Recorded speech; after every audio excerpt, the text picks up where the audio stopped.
What is happening, savages? This is Immortal Coil, your future minister of whiskey mysticism. It is 7:05 p.m. in Seattle, Wednesday, the 18th of August, 2021, and it is time to get savage. What the fuck is happening, my friends? Come one, come all, gather around the little fireplace, as it were, and crack open thy frothing potion. And join me in the toast. Here's to us, what's like us, not a goddamn thing.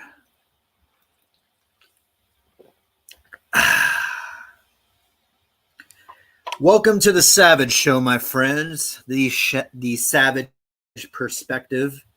Now is a good time to remind you to put away the little closed minds, whether it is children under the age of consent or grown humans who just cannot entertain different thoughts than theirs. Either way, if you're offended by fuck words or honest opinion, go elsewhere. There's another link for you. Welcome to the show today. I have a bunch of really cool shit that I have sifted through and would like to put before the court of public opinion. Before we get into too much bullshit, though, I do like to start things off with a fun bit. One of my favorite bands, Soundgarden, performing with Brandi Carlile, somebody I have never fucking heard of. And Soundgarden's not one of those people to pull out their career every 10 years and then hope for the best and reform their group and do a bunch of shit. Brandi Carlile stepping into the empty shoes of Chris Cornell. Chris Cornell, who is one of the grunge era's finest vocalists. And that's saying a lot. A lot of really, really incredibly talented singers and bands came out of Seattle. Soundgarden was the first Seattle band that I heard. My father, he got a pay-per-view from Guns N' Roses, actually. It was on their Use Your Illusion tour. It was 1992. They were playing live in Paris, and Soundgarden was their opening band. They were going out and touring in support of their Bad Motorfinger album, which is a classic. But if you were like me in 1992, Guns N' Roses was the heaviest sort of commercial band that radio was putting into regular rotation. And the underground scene, of course, was thriving. There were many, many heavier acts that would break in the coming years, and Soundgarden was the first Seattle band that I was exposed to. And compared to Guns N' Roses, I remember thinking to myself, God damn, Soundgarden is heavy metal. Which it wasn't quite heavy metal, but it was that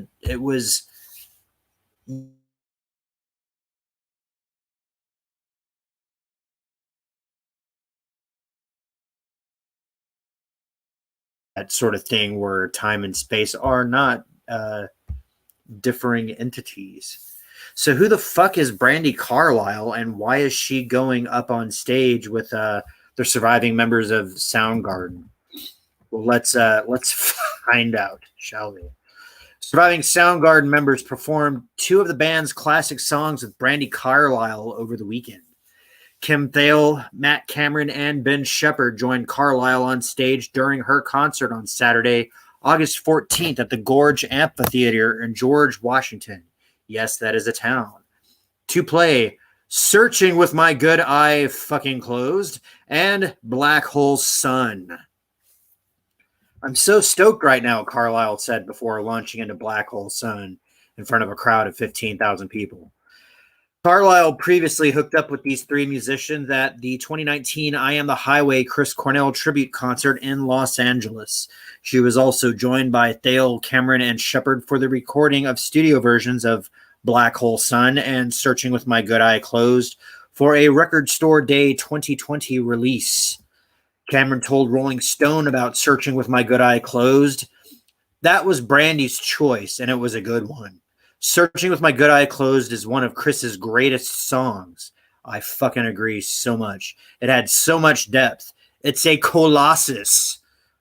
Hearing Brandy and the twins completely rock the fuck out on that tune was amazing. I love how it turned out. Kim's solo is pretty incredible too. Hale added, I assume that Brandy chose to record Searching with My Good Eye Closed because it's a beautiful song that is accommodating of her vocal style. I'm really happy that she chose this song because her interpretation is absolutely amazing. It's beautifully emotive, floating and trippy. Her version sent shivers down my spine. Early last year, Carlisle wrote about recording her early demos at London Bridge with her band, saying Soundgarden were just gods to us back then, total pioneers and unreachable to us in every way. We went about making our demos and cleaning the studio when we couldn't afford the bill, never knowing that in November of 2019, we would go back to London Bridge and record 2 songs with them. Chris Cornell was great as a human singer can get, and now he's an angel. Thank you, Kim, Ben, and Matt. I'll never forget this day for as long as I live. Cornell was found hanged. Fuck you, Chris Cornell, for that. In his room at the MGM Grand Detroit Hotel in May 2017, following a Soundgarden show at the city's Fox Theater. His body was soon found after he had spoken with a slurred voice to his wife by phone. His death was ruled a suicide. One thing that they don't often publicize is that Chris Cornell was taking antidepressant medication, one of the side effects of that drug being suicidal tendencies. So depression is a serious thing. Get your fucking head together or else it's fatal. And Chris Cornell has one of the most dynamic ranges of any rock singer. There's only a few people who can do similar to what he did. The most immediate comparison being a young Robert Plant. Searching with My Good Eye Closed is actually a song that's very, very, very close to my heart as a human being. It embodies most of what I believe a good rock song should embody.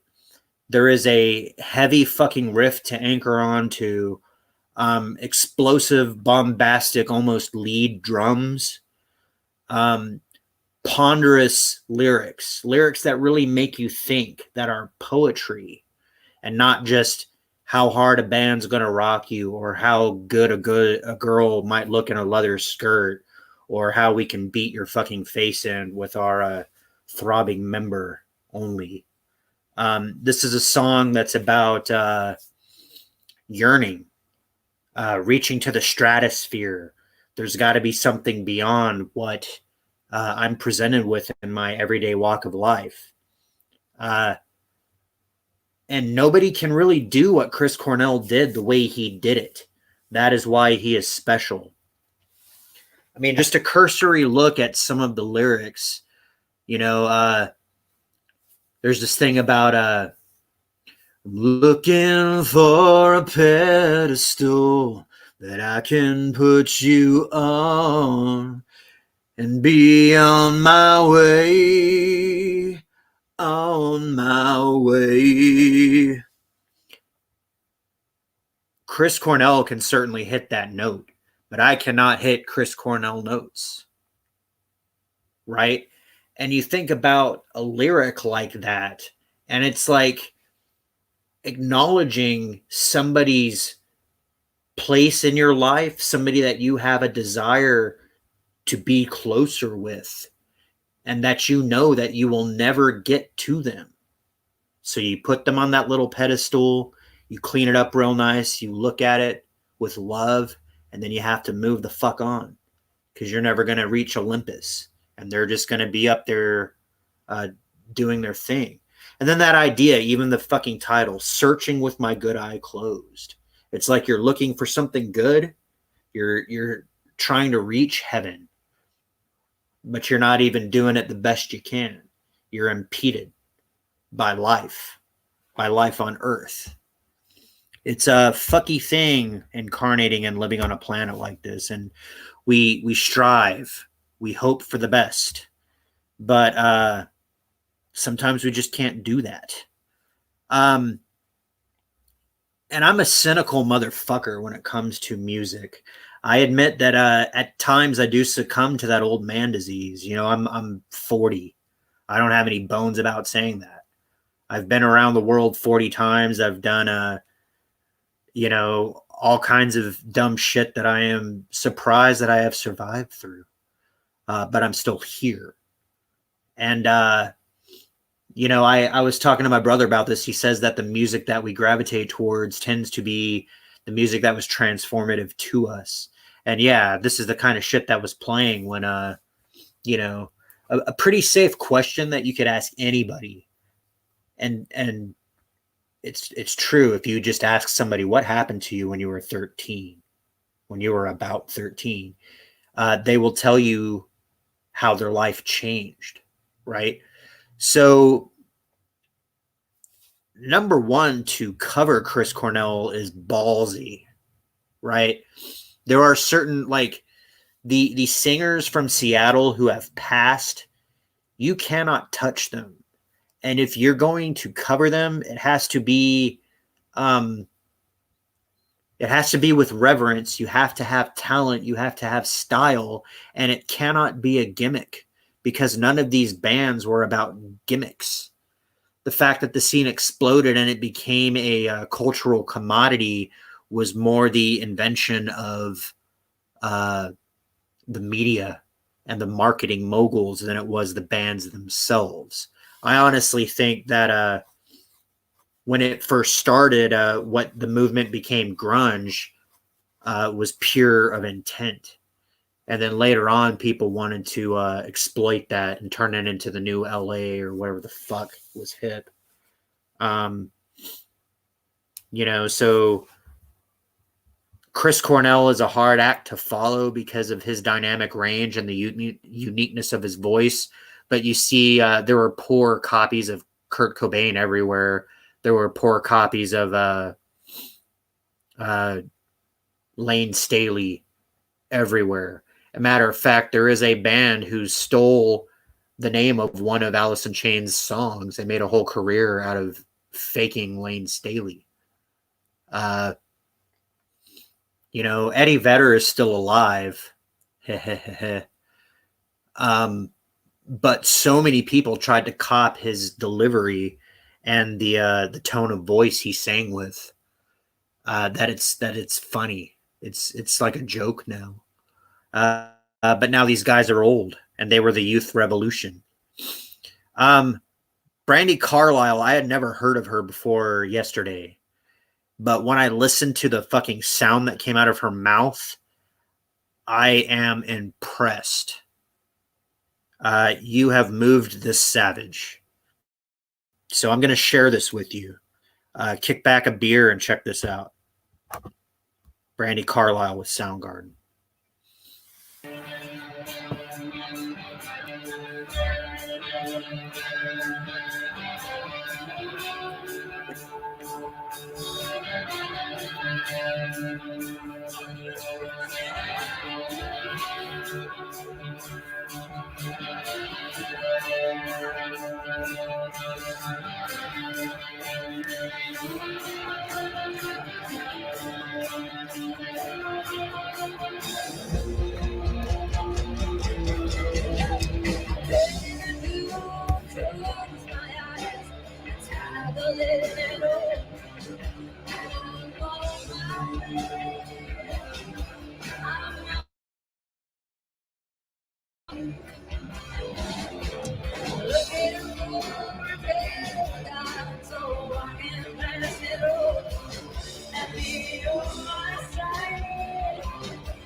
Yes, ma'am. Good shit indeed. Yeah, I'm a cynical bastard when it comes to fucking music, but Brandy Carlisle brought it the fuck home, and congratulations on that. What's up? We got Tommy in the fucking house, fresh from taking a dump. He looks 5 pounds lighter. Greetings, my friend. Saying he just got done with piggy home cleaning. Now they are yelling for treats. Well, you better take care of that, because I hear that they like to eat toes. If you do not that. What the fuck is happening, Savages? We just got done with some Soundgarden right there, performing with Brandy Carlisle. I checked out her YouTube channel. She only had like 100,000 subs or something like that, which I find incredible if she can pull that off. I'll need to listen to the rest of her shit, but yeah, go ahead and subscribe to her, and go ahead and subscribe to me, because I do need the subs. It's funny. Tommy and I were talking.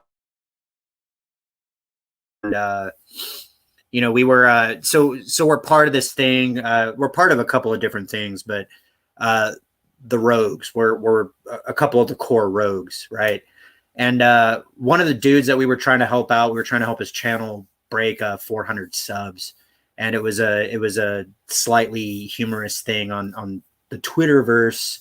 If you have a Twatter app on your phone invading your brain and ear fucking you on a daily basis. And we were just kind of laughing about it back and forth. And then Tommy sends me a message, and he goes, yeah, you know, your Savage stream, it's blocked. And I was like, well, I'm not surprised. You know, it's one of those deals where I know that YouTube is not going to promote me. And for the people who get into it just solely for promotion,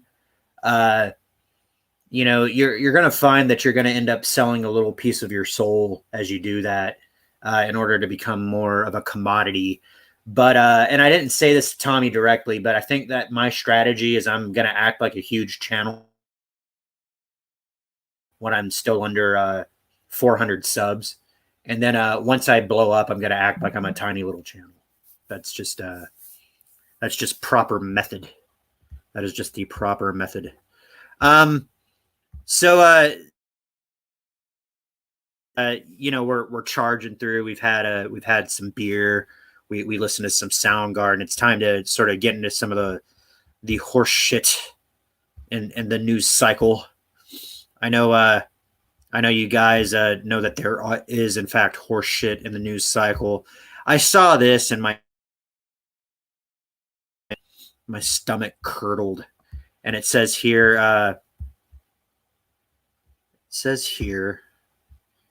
that Windows sucks. It says viral video. No, not the fucking gymnastics, you asshole. YouTuber faces legal action over gender reveal party at the fucking pyramids of Giza. Look at these assholes in front of one of the most ancient structures on planet fucking Earth. No thank. Now I'm not gonna fault who the fuck is this? Sonia Jane. Sonia Jane, you're doing your job. We need to point the finger at assholes like this, desecrating sacred sites for bullshit like a gender reveal. Okay, your baby is not that fucking important. So fuck you and fuck you. And how can you do this to the baby? Look, you guys are sitting there with like your dick holsters wide the fuck open, and she is marveling at the grandeur of the pyramids. You are standing in the exact center of land mass on planet Earth, using some fucking lights to tell the world that you had a baby girl. Fuck you. Fuck you. YouTuber, I can't even pronounce that. Siamand Mustafa. A gender reveal party. I am fucking livid. This is bullshit. A YouTuber in Egypt is reportedly facing legal action for claiming to have turned the pyramids of Giza blue for a gender reveal party. YouTuber Siamand Mustafa shared a video of the pyramids bathed in blue light to announce the gender of his unborn child. According to The Mirror, Mr. Mustafa claimed that he spent several days arranging for permissions and documents so the pyramids could be lit up blue just for him. The video he shared on YouTube last week was titled and it has gone viral with over 4 million views on the video sharing platform. But I can't get fucking 30 views on my live stream because this asshole's at the fucking pyramids having a party for his baby. The video shows Seaman Mustafa and his wife Shahad, who are expecting their second child together, standing in front of the pyramids with their friends. A light show then turns the ancient structures blue, indicating that the couple will be having a baby boy. So I guess I misspoke earlier, but such is my rage, such is my wrath, and such is my fucking fury. Tommy, unleash the guinea pigs on this fucker. I might as well call Doomcock and feed Harvey a snack. This is bullshit of the highest order. Highest order bullshit. So is this ad, by the way. Fuck off, bitch. While Mr. Mustafa has claimed that the pyramids were lit up just for his gender reveal stunt, authorities in Egypt say that the pyramids were painted blue for an entirely different event. It was painted blue across my eyes and tie the linen on. Thank you. Back to Soundgarden. A few days ago, the pyramids were lit up in blue and orange in coordination between the Ministry of Tourism and Antiquities and the Ministry of Health on the occasion of World Liver Day, as well as on the occasion of the celebration of the elimination of hepatitis C in Egypt, said Mohammed Abdelaziz, who runs the sound and light company that arranges all celebratory events at the pyramids. Oh. So the YouTuber is an asshole in the second degree, not in the first degree, in the second degree. According to Arab News, is that a real fucking news station? If I hover over that? ArabNews.com, okay. According to Arab News, an Egyptian official in charge of the site also noted that private parties are strictly prohibited near the pyramids, and the pyramids are not used for advertising purposes. Fuck no, they should not be. That is bullshit. That is bullshit in the second degree. Mr. Abdelaziz confirmed that legal action is being taken against Mr. Mustafa over the video. Gender reveal parties are a relatively recent trend, but they are often in the news for the links that expecting parents go to in order to arrange elaborate stunts. Last year, UAE-based Syrian I fucking hate that word, influencers. Look, when the Savage show blows up, don't you ever call me an influencer. No. Do not call me that. You do that and we will have words. Syrian-based influencers Anas and Asala Marwa hosted a gender reveal at the world's tallest building, the Burj Khalifa. Click for more in trending news. No. So, okay. Here is what we learned. The YouTuber did not arrange for the pyramids to be bathed in orange and blue. He merely heard about National Liver Day and decided to be a YouTube asshole and take the focus off of the health of livers, which is a very important thing, by the way, especially if you're a savage drinker.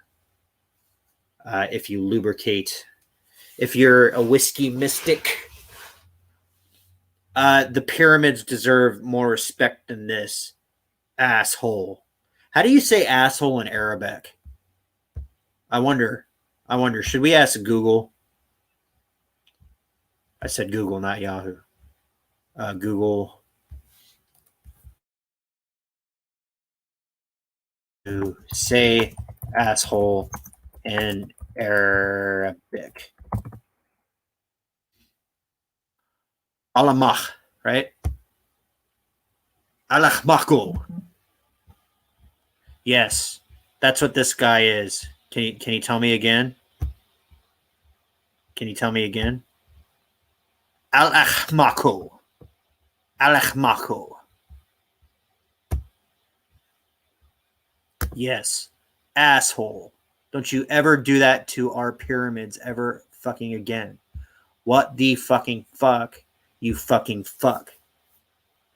That's probably why I'm getting demonetized. I'm saying the fuck word too many times. Well, I tell you at the beginning of the show.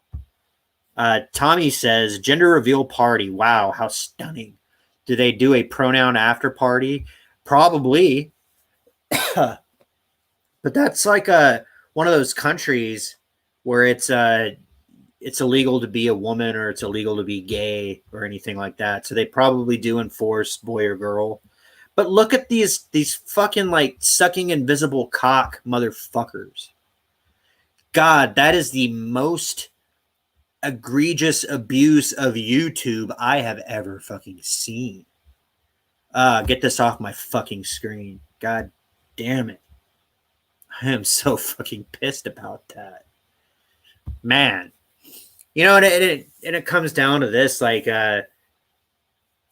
pop culture has become so, such a nebulous thing. And the personality cult and that word influencers, right? It's like influenza. It's a disease in the fucking lungs of social media, right? Case in point, I got like 360 subs, something like that, 340 subs maybe. A girl can go on in her underwear and shake her tits and have 1 million followers. I don't have tits, and I'm not gonna desecrate a pyramid just so that somebody can play fucking techno music while I make a dick sucking face. That is bullshit. That is bullshit. All right. Myself off. I definitely like to lighten the mood. This comes to us from the DMs, from the Cotton Connection DMs. Not going to share the entire chat, but I'll share this. This came from our fellow savage, our good friend Decepticon King, and he was going on about shit in his life, and then he posted this thing for laughs. It says, in the early 2000s, you could hardly go a day without hearing a Chuck Norris fact, a mythical and legendary feat of greatness that were actually quite ridiculous. Then the fad just completely fucking stopped. And that's a terrible crime. I love Chuck Norris jokes. Where did they go? What happened? Well, Chuck Norris jokes dying not on my watch, not while there is a savage clinging to a blade of grass on earth. So lift it high for Chuck Norris. Let us learn some fucking facts that you might not know about Chuck Norris. Or maybe you do know and you need reminded. And trust me, you want me reminding you. You don't want Chuck Norris reminding you who the fuck he is. Top 10 Chuck Norris jokes. As when the boogeyman goes to sleep every night, he checks his closet for Chuck Norris. He sure does. He's a scary motherfucker. Number 9. Chuck Norris has a grizzly bear carpet in his bedroom. The bear isn't dead. It's just afraid to move. Yeah. That bear won't even shit. It probably doesn't need to shit. It's just it subsists off of the waves of awesome coming from Chuck Norris. The only man who went toe to toe with Bruce Lee, if you want to say it that way. Number 8, when Chuck Norris kills time, that'll be the end of it. There ain't no coming back. Number 7, Chuck Norris ordered a Big Mac at Burger King and got one. That's right. You remember when Burger King put out that tweet and said like a woman's place is in the kitchen? Chuck Norris walked into Burger King and he said,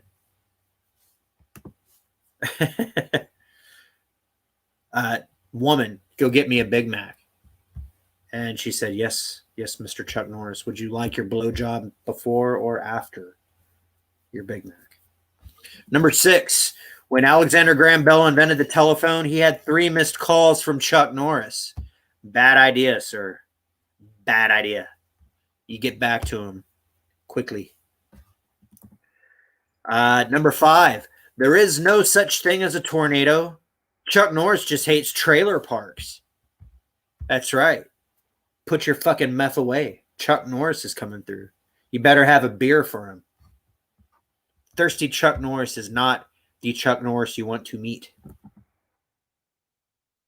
Number 4. The continents don't drift. They back slowly away from Chuck Norris. Yes. Yes. That is fucking awesome. Number 3. There was once a street named Chuck Norris, but they renamed it because no one crosses Chuck Norris and lives. Yes.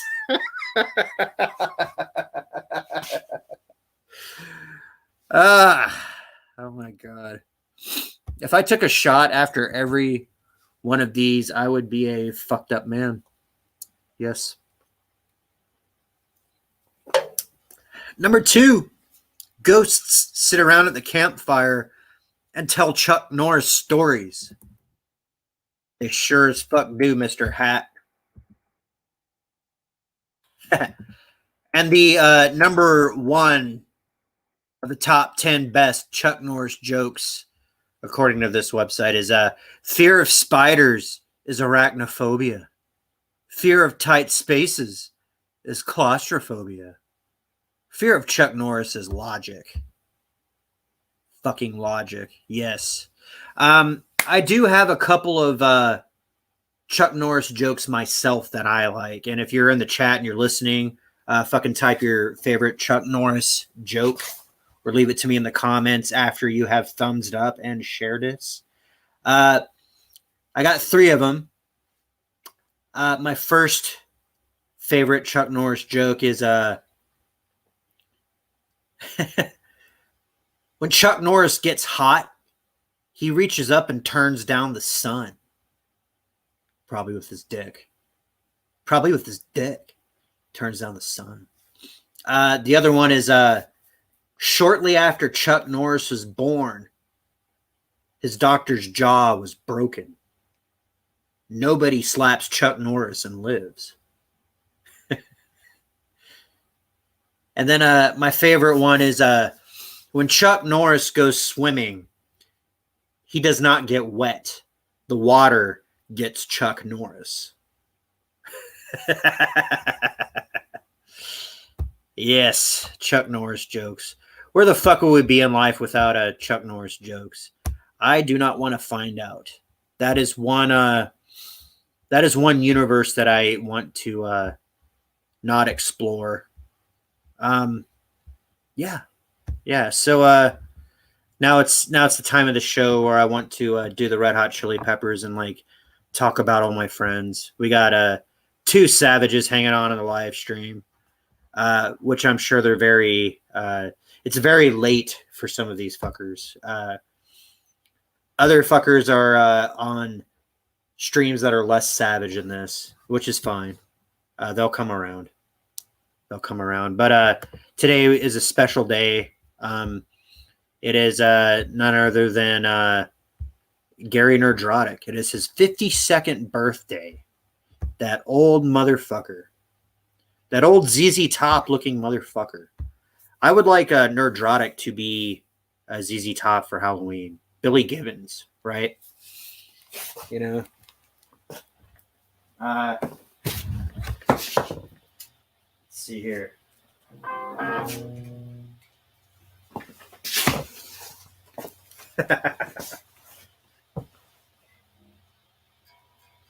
I'm doing something silly, folks. Something silly that deserves right. I should probably play with one of these things, like not that one. That one's too serious. Something kind of like that. I look too big.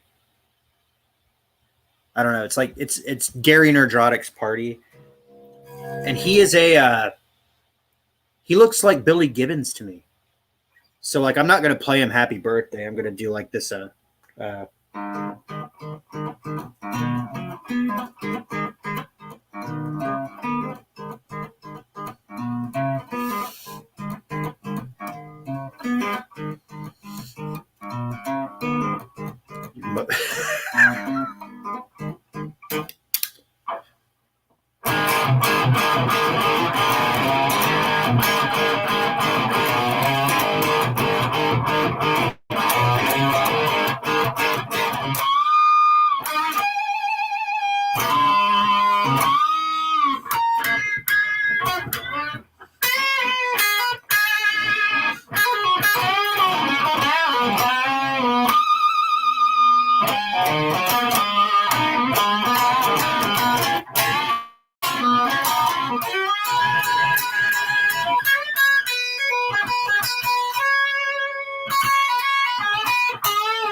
Right?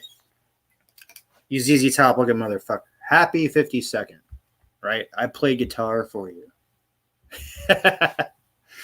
Nobody knows this. I actually streamed with Gary Nerdrotic once. Long time ago when Rogue Entertainment was actually called TR4, TR5, something like that. Yeah, he's an old fucker. He is an old fucker. So go bother him. Or maybe we should bother him. Should we bother him on Twitter? Yeah, I think I should bother him on Twitter. I'll say watch the Savage Show.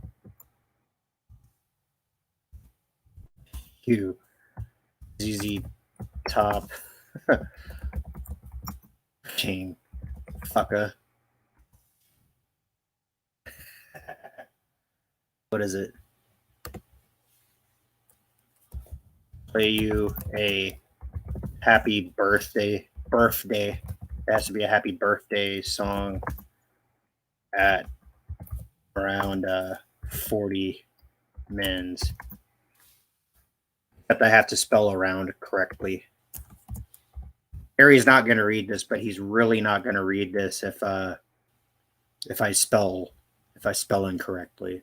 And then later on we can go in and fucking tag the element there. But Gary fucking Nerdrotic, happy birthday, you filthy animal. Right? I feel bad because I messed up that last lick. I wanted to be like a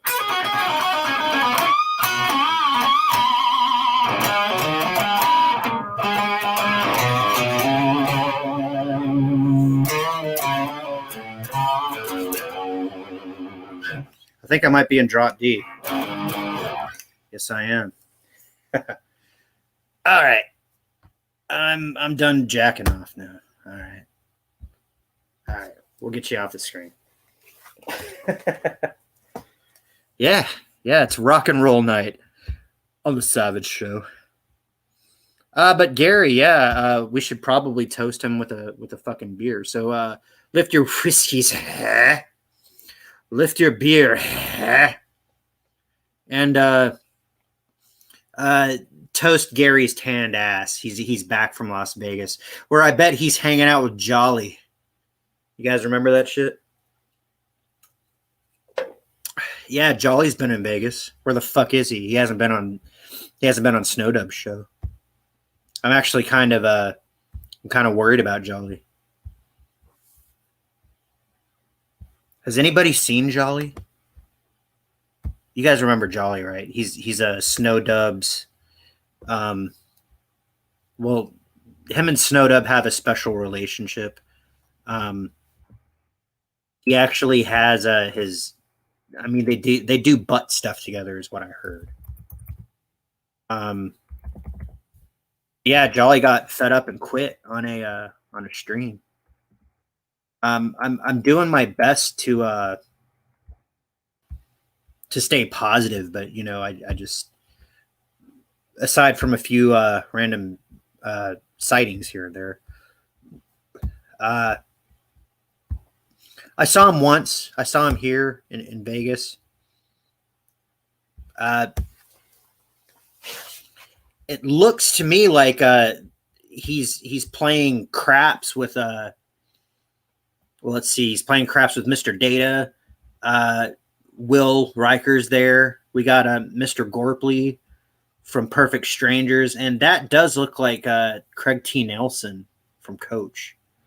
I don't know what Jolly's doing there. He's just fucking kicking it. He is not. He sure as fuck isn't. You know, he's. I haven't seen him around the Cotton Connection. I usually check in there with you know. Yes, where's Jolly indeed? Tommy also says, who's Jolly? Why is Jolly? I also want to say, when is Jolly? He's certainly not now. And I think before this shit gets too serious, you know, we might have to corner Snowdub and just fucking ask him what the fuck is going on with this show. I have never seen a more disorganized, grabastic, unprofessional stream than that time when Jolly just fucking threw down and quit. Snowdub can't run his own house. I question his. I question your ability to what is the need for you on YouTube if you can't fucking do your own show? The other thing, I'm pretty sure that, I mean, this stinks of El Perro Rover. I can't stand that son of a bitch. If I ever see Rover, I'm gonna stab him in the temple. I got claws, I can do it. You don't believe me? Just keep that motherfucker away from me. That's all I'm gonna say. All right, we got to change topics here. Now, amongst the people I'm close with, this next segment might be a little bit controversial because some of the people I like don't like this guy. I have never had a bad interaction with him. Mr. Ethan Van Sciver. Creator of Cyberfrog, reinvigorator of Green Lantern, trusted member of the media, apparently. Ethan Van Sciver, I was listening to him on YouTube before he was a shock jock, when he was just giving people like advice on how to make your comics look cool. But I watched him blow up. I have a signed Cyberfrog that's like sealed and unopened. So like when Cyberfrog's like a movie and a TV show and a serial, I'll sell that comic book for like $3 million or whatever the fuck. But we were kind of playing Twitter tag for a couple days there. He has this little giggle thing. And it says, please read James Gunn's comments about Batwoman, fucking Black Canary. I'm going to have to show this thread. I'm just, I'm afraid it's going to, like, kill my tab. Okay. James Gunn's comments about Black Canary, two of the Batgirls. This man should never be placed in charge of GCS or any other queer female-centered franchises. Okay, all this fucking shit. And then EVS chimes in with a giggling Ryan Reynolds. Okay, no, I don't want to see new tweets. I'm talking about EVS. Okay. And then I jump in. Right? I say, I really hope you talk about King Spawn and James Tynion on your next stream. Something they're doing sounds familiar. And then you can tell it's me because of the skull and because of the my little signature there. So EVS comes back. He says, "What's that?" And then some other fuckers are talking to him in between. But he's talking to me, so I have to answer him. best way to do that is probably just to collapse that thing. And I say, so King Spawn, McFarlane's King Spawn recently sold 500,000 books in pre-order, and James Tynion IV left DC, where he was doing Batman, to go do his own indie comic. The media is acting like it's all great and good, but they sure aren't talking about how EVS did this way better with Cyberfrog, right? A salient point. And then just a couple days later, I see this. I have to reshare the screen because I'm a non-screen sharing asshole. I come across this where he's retweeting something that Soy Rage, who actually ended up following me after all this went down. He says, I'll get mentions in this great article. Another mainstream property goes crowd-funded. And there is a link to Critical Blast. I will briefly go over it. I don't want to get locked into advertising hell. And this fucking thing's going to take forever to load. So I will go back to the chat here. Tommy does say, there is only one way to get to the bottom of this. We need to round up Puff, El Perro, and Snow. Hook a car battery up to their nuts, then we will get somewhere. Dude, Tommy is straight going gangster on Snowdub. Yeah. I really think Snowdub needs an intervention. I really think that we need to that's absolutely correct. We got Parrothead Hail. Tommy says he does not trust Soy Rage or EVS. Fair enough. Okay. The point of the article being, why are more creators choosing crowdfunding over mainstream? So, like him or not, EVS is probably the most successful indie crowd-funded comic book yet. Now, if somebody like Todd McFarlane or James Tynion pulls in bigger numbers, but they're following essentially the path that EVS trailblazed. Now, you can say what you want about the man, but the idea and the way he executed it is remarkable. And the only reason anybody talks about him or likes or dislikes it is because of how he did it. And I see some chick with some nice fucking gold framed Leia bikini. That is some damn compelling journalism right there. Critical Blast. Anyway, it says by Stu Moran. Please don't be a moron. 17 August.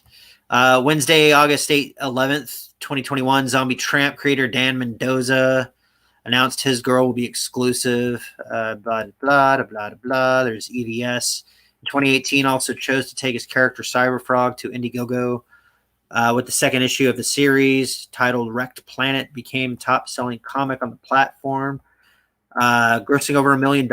Not to be outdone, creator Todd McFarlane announced in 2020 that he would take Spawn into the crowdfunding realm.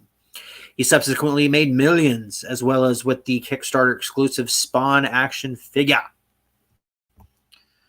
Billy Tucci, creator of 90s heroine Chi, also utilizes both Kickstarter and Indiegogo at the same time. Blah, blah, blah, blah.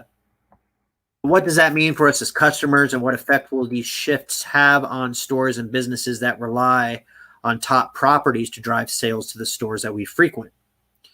Is the Wednesday new comic book day over as we know it? Are customers no longer able to get the books they so lovingly bought at their shops on a weekly or monthly basis from their pull lists? Are they now being forced to wait many months, sometimes years, to get a comic or graphic novel shipped to their door? Okay. I think I see where this is going, Critical Blast.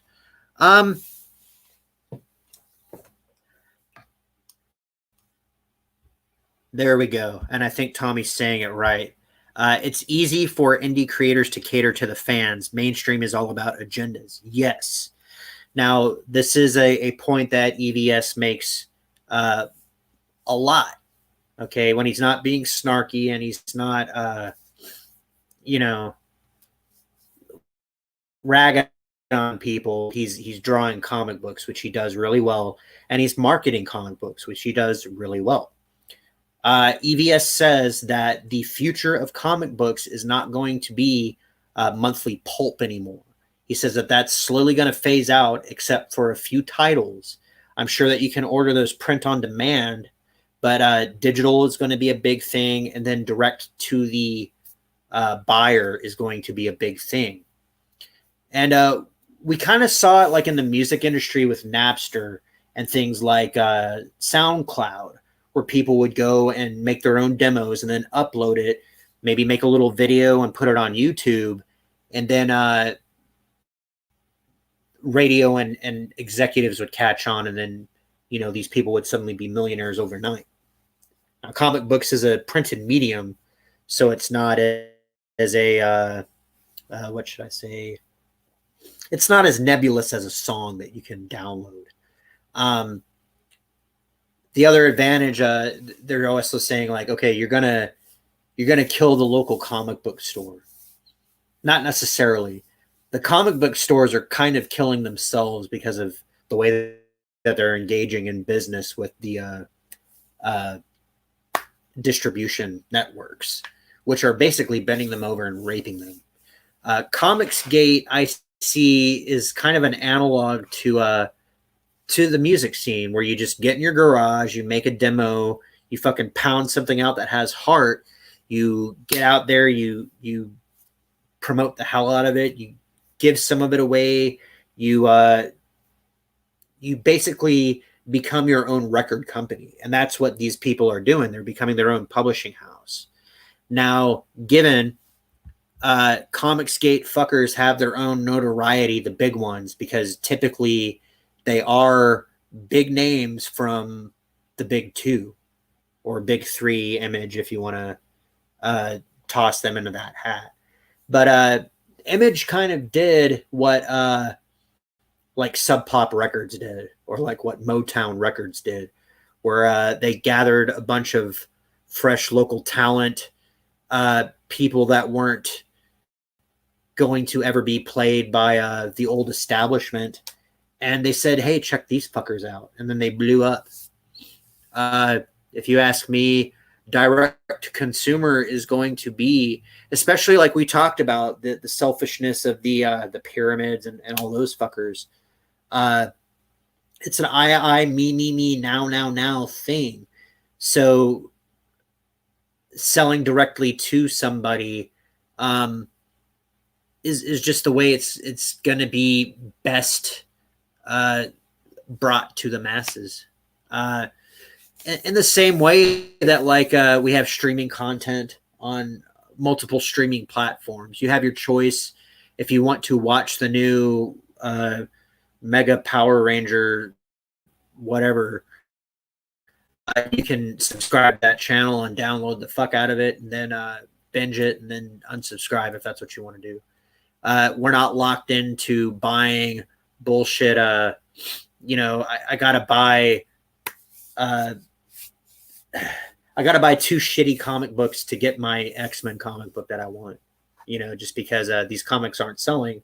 So if we package them with X-Men and we know X-Men sells, then hey, these things are selling, and then we can write it up in the record books that these are a go. They're a sale. So yeah, and then what was this other thing he was saying? I remember it says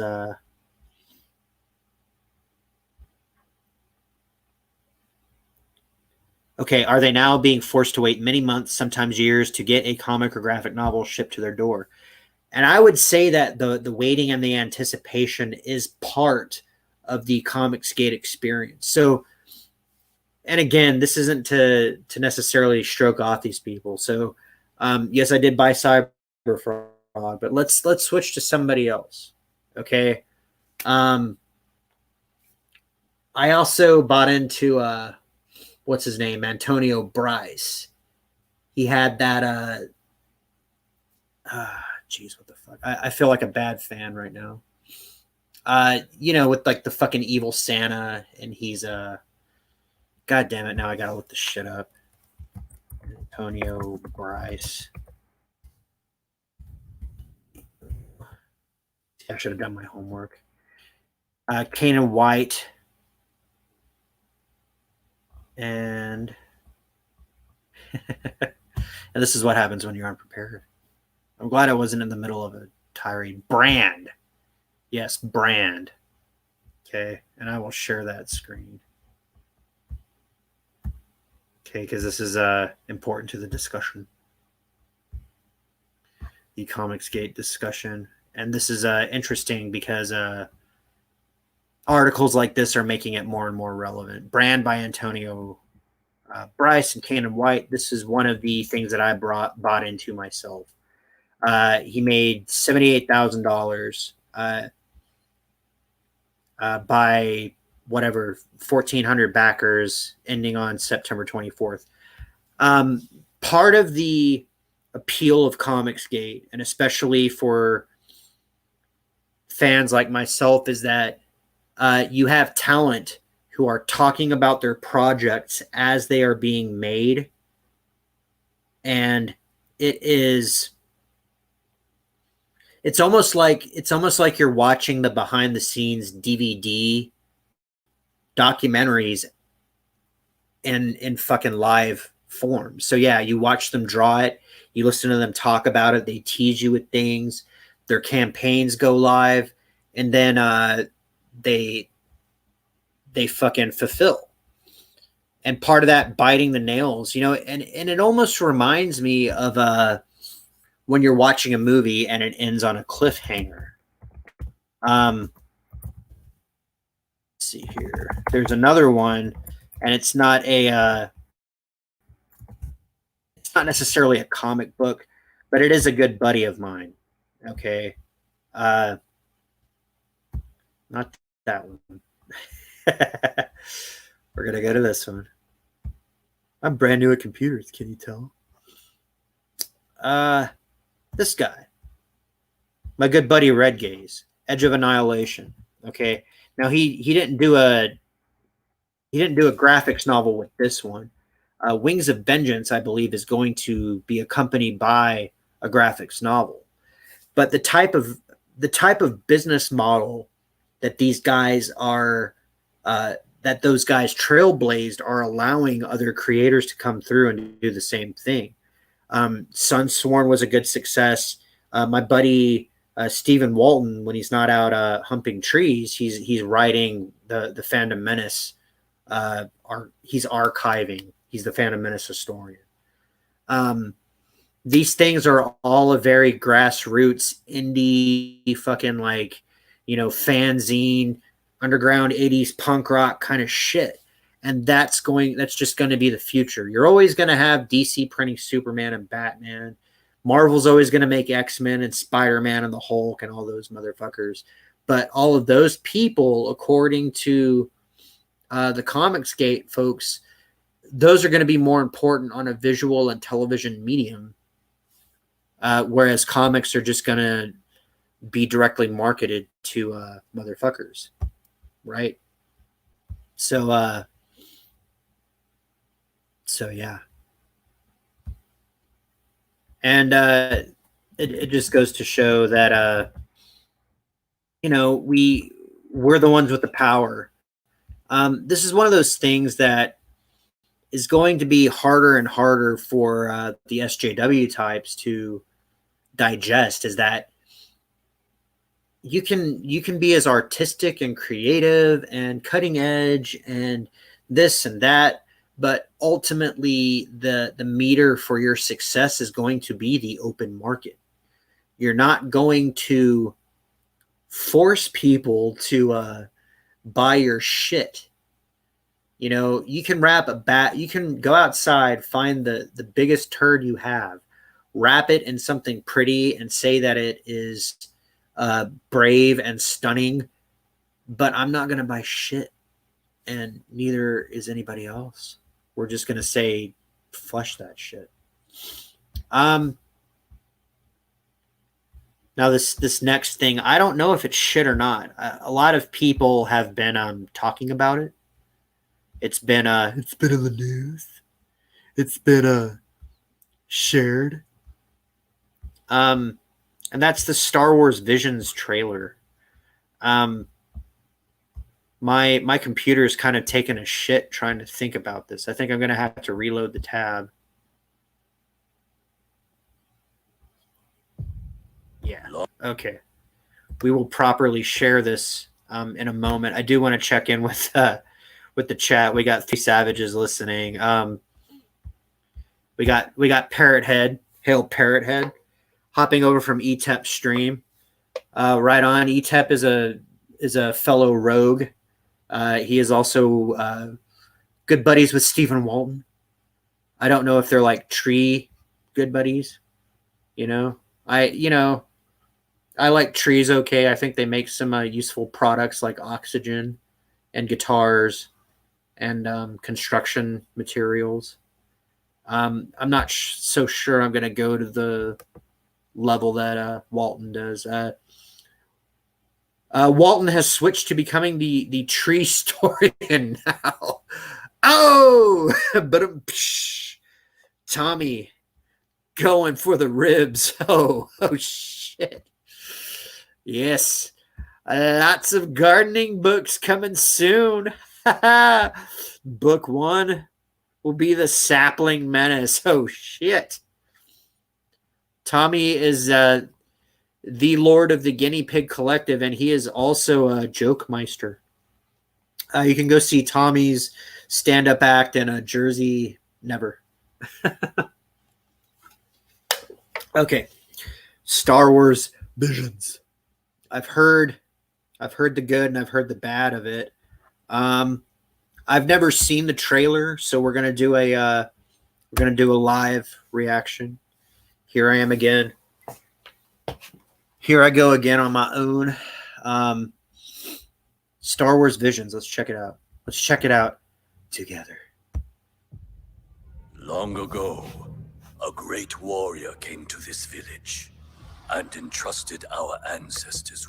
Chun-Li, the great warrior Chun-Li. It's a kyber crystal. Okay. Let's look at that. That is a fucking kyber crystal. We know that and it's funny. So and I think this came out of Dave Filoni's noggin. Okay. Kyber crystals must be corrupted by the dark side to bleed red like this. So whoever the fuck this is, handing a red crystal to whoever the fuck that is, we know that this is either a Sith Lord or somebody who follows the dark path. And I'm thinking it's going to be a Sith Lord because it features Jedi we've never seen before. Could this be the ill-fated High Republic? The bullshit, the full of shit High Republic? We'll see. Let's keep going. Its power and responsibility now lie with you.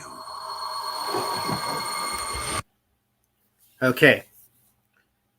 That is a very fancy saber hilt. It actually kind of reminds me of Palpatine's. Palpatine, and I might have to look this up. He used some sort of like fucking mega rare alloy in his lightsaber. Palpatine lightsaber. I don't want to shop it. Hilt material. Aurodium. The blade emitter was electrum. That's right. Okay. And those materials were supposed to be rather expensive and lavish. So it spoke of a status for the Jedi or Sith who used them. And I kind of look at it like Have you guys heard of barbecue guns, right? So a barbecue gun is like a pistol that's all fancy, and it's not your regular sidearm, but it's like a pistol that you take to barbecues and show off. You take it out and it has the gold inlays and the fancy grips, and it's got the night vision sights, and it's got, that's kind of what the saber looks to be. But it also looks to be something of a relic in this story. And we're only 16 seconds into this trailer, so let's continue. Okay, she slammed it home. Somebody is drawing from the hilt samurai style. This is Bushido. And that is a red crystal. So we're skipping around, it looks like. This is not the same story in continuity. This looks a little more cartoonish. Okay, we got some octopus bitch. Okay. She's doing the General Grievous. Either that or she's either multi-armed or she's doing some sort of like force more than one place at one time. We'll have to see. Okay. We just saw two interesting scenes. We got an old man about to kill okay, so that's a Sith Lord. He's got a red blade and he's about to kill this poor black kid. Probably because he's part of the patriarchy. Okay. Okay, we saw, what do we got back there? We got a furry. Is that a furry? Yeah, here we go. That's a furry.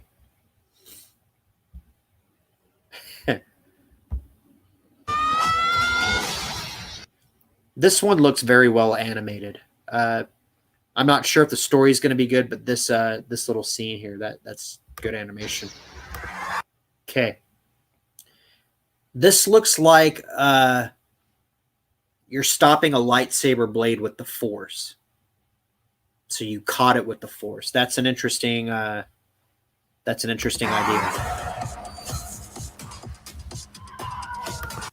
Okay, that's an Imperial Star Destroyer.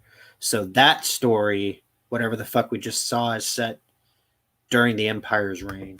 You've been guided by the Force since. Okay, there's your furry again. You were born. At last, the moment arrives. Okay, that's the Kylo Ben power.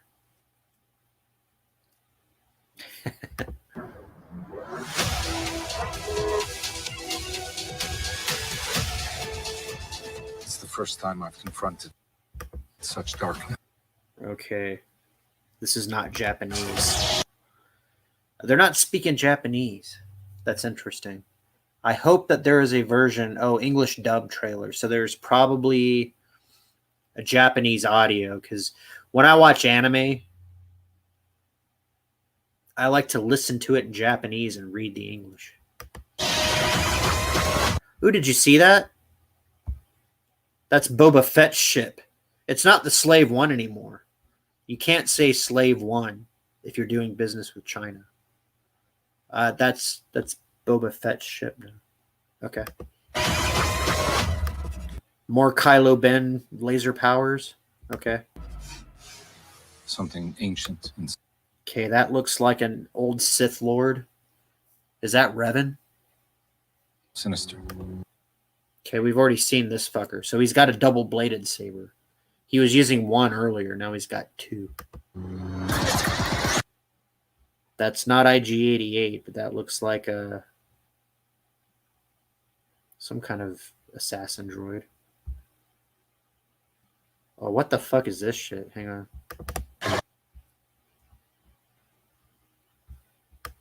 What is that? What is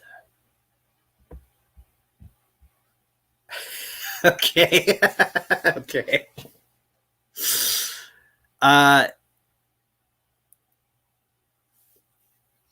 This is the top of the Bill and Ted fucking time machine, right? Tommy says it's an umbrella. It looks like fucking shit. Yeah, dude. That's an umbrella. Is it raining? Is it raining blaster bolts? Oh, it is. What the fuck did I just see? Okay. Okay. Let's look at that part real fast again. Okay.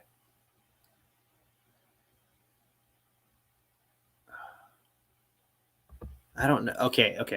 This thing right here. I've seen the Inquisitors do this mostly. And I've seen it. What we've kind of seen, we kind of saw General Grievous do it, where you have a mechanical hub spinning a lightsaber faster than the eyes can track it. But what is the most vulnerable point of a circle? It's its center. And I do believe we saw Obi-Wan defeat two of Grievous's arms that way. And I know for a fact Darth Vader in his what was it, 2017 run, the Grand Inquisitor, when he first meets the Grand Inquisitor, he goes right through the center of one of these fucking things. Oh, that's bullshit. Bad. We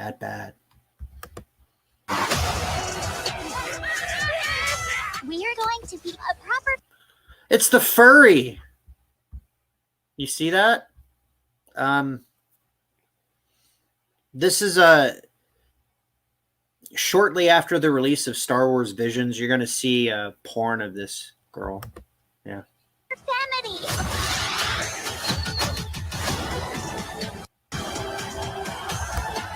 Okay, that's Boonta Eve. That's Tatooine.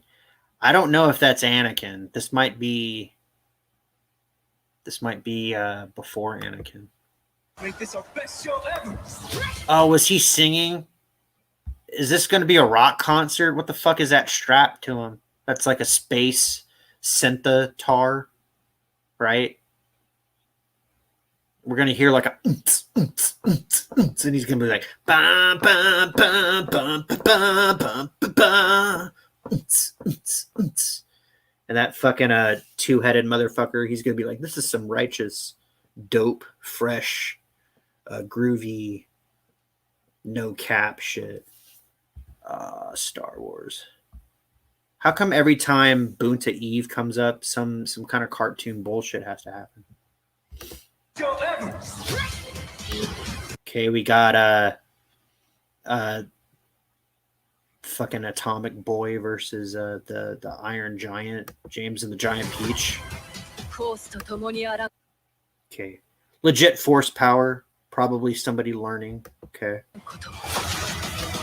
Force lightning. Okay. But what? That's light side lightning versus dark side lightning. That looks interesting.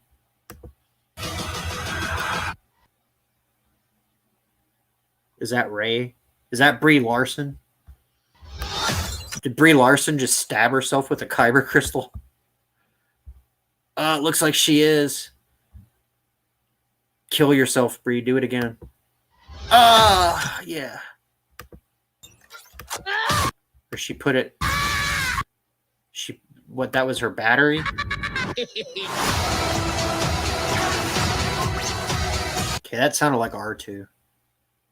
Did we see R2 for a second there? Okay, we got. I saw the twins. Okay. Boom. That looks like R2, but I thought I saw the twins. Okay, I saw Boba Fett. I did see Boba Fett. Where the fuck are you?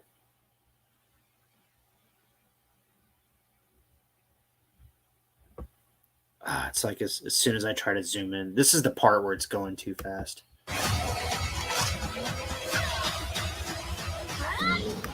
Ooh, you get her, Ray. Here's the furry again. Is that a fleshlight you have for us, furry? I know when this is when this gets to Pornhub, that's what that's gonna be. I accept this responsibility.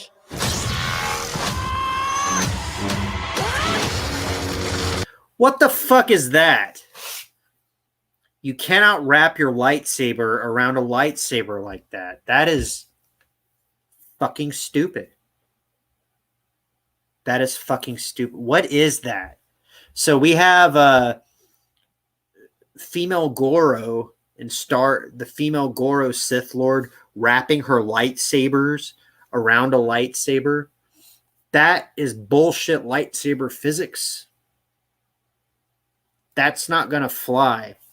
I'm gonna need some serious Star Wars science to explain that.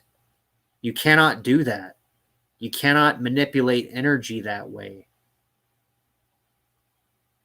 If you can use the Force to curl your lightsaber around a lightsaber, why the fuck are you fighting with a lightsaber anyway? Why don't you use the Force to make his lightsaber go into his fucking skull?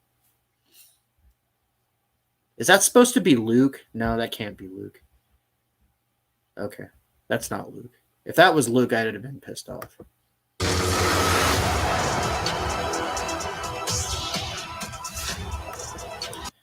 Lack of vision. I don't know. I don't know, savages. I am not impressed all the way. There are some things that look good, but I've seen that before. I would say the trailer, before I knew what it was, the trailer for The Last Jedi looked good. I didn't like what I got. The trailer for He-Man looked good. I didn't know what the fuck I was watching after it came on. And then Parrothead makes a good point. What makes you think it's not on the hub already? Point well taken, sir. Point well taken. So thanks for watching the Star Wars Visions trailer with me. Definitely we're gonna be revisiting this on the channel. Make sure you like, share, subscribe, and all that stuff. Stay savage and all that goodness. Yeah, I just might make that into a video. All right, I need a drink. I don't know about you. That was some I might need a nap after that. That is some shit. I don't know what to think about that.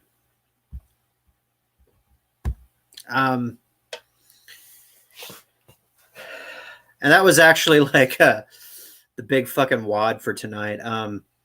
Building up to that, I did see the What If. Should we talk about What If? Did you guys see What If? What If?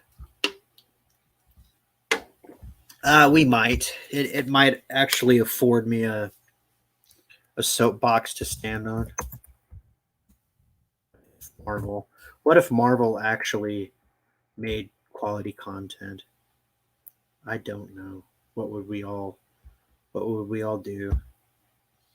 This woman. View image in new tab. Yeah, so another thing that we're gonna see on the hub soon is this thing. Marvel's What If. Marvel's What If. I can put this back up because this applies just as readily. My good friend Parrothead, master of memes. There's a dude called Memes of Destruction, but I don't think he has anything on you. Parrothead is the meme meister, and when I'm having a shitty day, I just jump in the DMs and he's got silly shit. Love you, Parrothead. You are a savage. Hail, Parrothead. Last night, 2 nights ago, I watched Marvel's What If. Okay, I had I had some time to kill because I was cleaning my 1911. And I was doing a detail clean of 1911 where you take it all the way the fuck apart and you lovingly scrub it and put it all the way the fuck back together. And over the course of that, I watched this Marvel What If thing. Now, I am not a fan of the story. I can say the story was crafted well if you just want to look at it as a story in and of itself. If you divorced yourself from the knowledge of Captain America, which you cannot do because this, well, you can't do that, can you? This show is based on your having consumed Captain America, the First Avenger. And it starts off with the Watcher, okay? If you've read Marvel Comics, you know who the Watcher is. But if you haven't, then the Watcher doesn't... He explains who he is and what he does. You know, I watch, but I never interfere. That kind of thing. And apparently he can look into any time stream in the multiverse. So he's like, yeah, in a world where in a world where Steve Rogers is shot and cannot become Captain America, this bitch does. So they probably had a 3D model of Captain America, and they unscrewed his head and screwed on Peggy Carter's head instead. And it's funny because I'm going to spoil this for you, okay? If you don't want to be spoiled, turn me the fuck off right now. Go and watch it. We'll wait. Okay. You've been warned. So we're going to spoil this a little bit. Steve Rogers gets shot. Peggy Bundy cannot stand by and let the serum go to waste or let it fall into the hands of the Nazis. So she jumps in Tony Stark's dad's Iron Maiden and turns into Captain America, except it's Captain Britain, except it's not Captain Britain because Captain Britain is an actual Marvel hero. This is Captain Carter. Yeah. But there is a scene. So like, after the first scene, like she goes and she like tests out her powers and beats up Nazis, actual Nazis, not like, Trump supporters who are called Nazis. These were actual Germans who burned Jewish people. She throws her Frisbee disc around and she punches them in the face and she throws Jeeps and, you know, breaks tanks and shit like that. But then it shows her on a date with Steve Rogers where she's this like ridiculous looking woman. And it's more like, you seen those female bodybuilders? Like if you're on Pornhub, since Pornhub's come up a couple times, you're on Pornhub and you see these female bodybuilders who have a clit about the size and length and shape of your pinky. And they're going on a date with, she is on a date with Steve Rogers, who's still like a geeky, skinny 18-year-old because he never got the serum. And there's this weird moment of them like holding hands and like staring in each other's eyes longingly, implying that there is still a romantic connection between the two of them. Okay. But this is a good point to offer some savage perspective. Okay. Disney puts out a show called What If? And what if is a question that gets you to imagine something that is not real. But what if? Okay? So what if it wasn't Captain America? What if it was Captain Carter? And what if a strong woman is actually the masculine in a relationship, and it's okay for a girly puss boy to have a strong woman protector? You know, now they end up turning Steve Rogers into Iron Man, right? But Peggy Carter is still whamming. So by asking the question, what if, we have ostensibly a Marvel property, okay? It's one of these things like what ifs are a good way to do market research in a low risk manner. So you have potentially millions of subscribers that you could float out these ideas to. And if there's enough like, yay, girl power, or yay, blah, blah, blah, then you have an avenue right there. Disney can fucking make some more. And this is either going to happen on Saturday mornings at 8 Central in front of your TV sets, or it's going to turn into, let's give Peggy Carter a movie. We can bring back what's her ass and put her on TV. But there's actually a more social question being asked here, which is, what if it's a strong woman? What if the woman is the bigger, stronger, forgive the term, more masculine of the sex? And what if men acquiesce to the strong women? All the traditional man roles being played by women.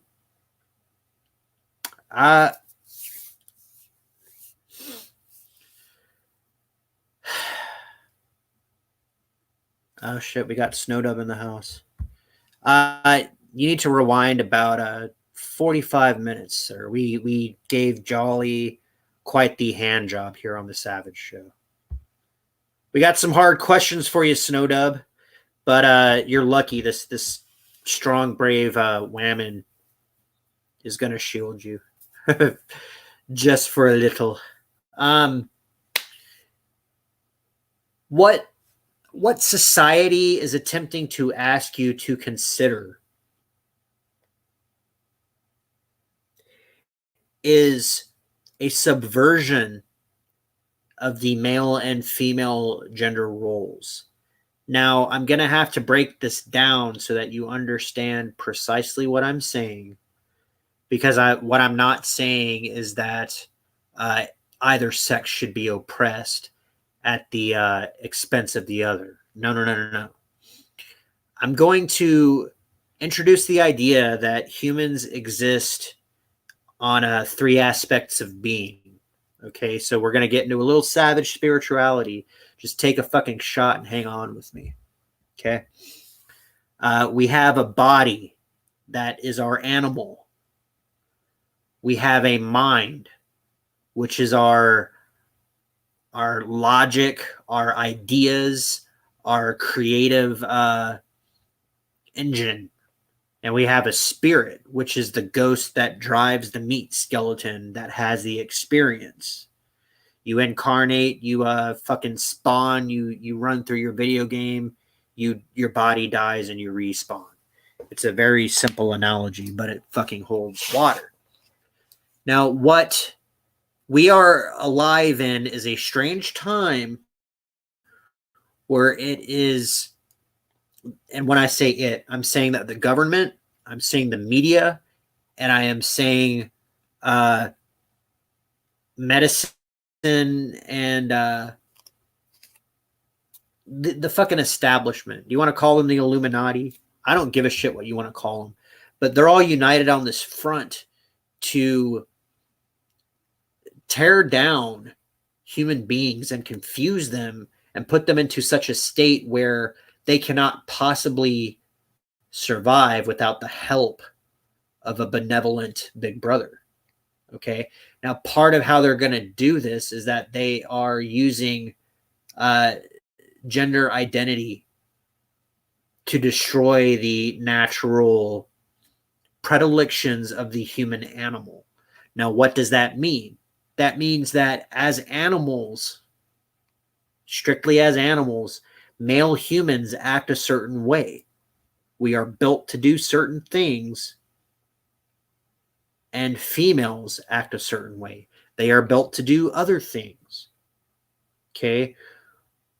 I want to offer the idea that the things that we do are not greater or better in the sense that, you know, I can lift the back end of a car off the ground, and she can have a human come out of her, right? Those are two very vital things, but they're not.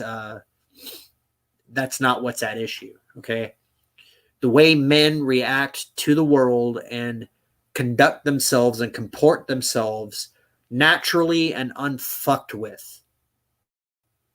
Now that means no sort of social ideology, no sets of rights or wrongs. Men act a certain way. They're animals, they're territorial, they hunt, they kill, they protect their own, they create a brood, a family structure, a unit, they spread their seed. Okay? Women act a completely different way. They keep house, they keep tally, they keep children. They raise, they nurture, they love, they care.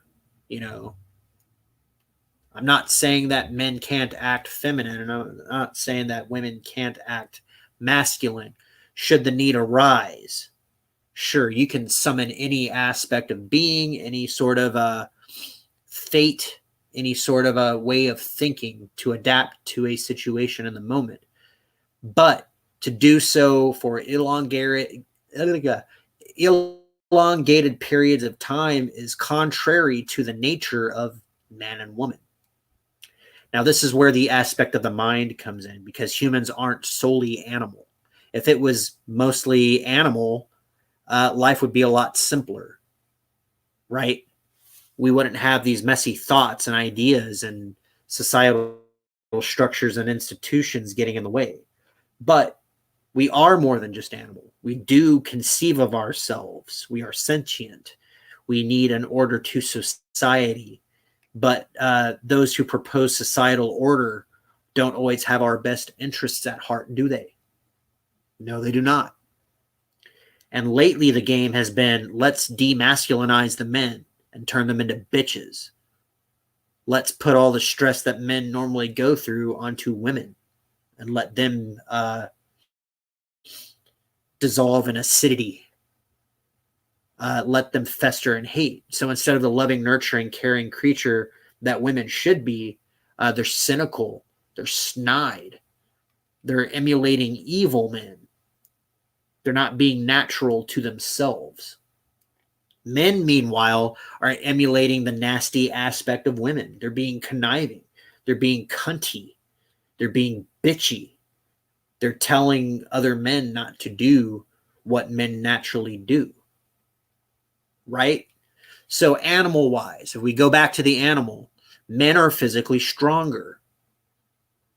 We can, if we want to, we can kill. Okay? Women know this. Women can't directly contend against most men. And this is generally speaking. This is a broad fucking brush I'm painting with.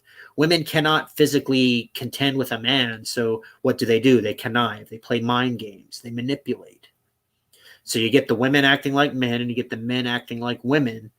You get 999 gender identities and you get no men and no women reproducing in the normal way. And they're not teaching masculinity and femininity in traditional roles because their societal ideas have become so warped and programmed by those who wish society to become more manageable. So you decrease the population because no one's breeding. You play mind fuck games with them. You make it so that they get free money handouts from the government, and you let them run your life. You're acquiescing your identity as a person, as a human being alive on the planet. You're relinquishing your bodily identity as an animal by acting in a way that's not natural to your organism. You're surrendering your mind by taking on belief systems that are also not natural. And they do this from a young age because they know it's bullshit. It is a game they're playing. It's a card they're playing to make us more manageable. And it's bullshit. It's bullshit. So what kind of experience ultimately is the spirit having? Okay. Now you look at it from a human societal standpoint. Yes, it's a fucking mess. But we do have a moment to straighten this all out. That's what the spirit's up to. It's reminding everybody who the fuck we really are. Who the fuck are you really? Right? Well, that's up to you to decide. Don't listen to me. Don't listen to anybody else. Figure that fucking shit out for yourself. All right, that is the Savage Perspective, my friends. I want to say hail to Tommy. Thanks for stopping by. Hail Snowdub. Thanks for stopping by. Yeah, where the fuck is Jolly? We got to fucking figure that out, sir. We got some hard questions for you, sir. And then Hail Parrothead. Thanks for swinging by. I'm going to invite you guys, hold your beverage high and repeat the toast. Here is to us what is like us, not a goddamn thing. Have a good night, my friends. Stay savage.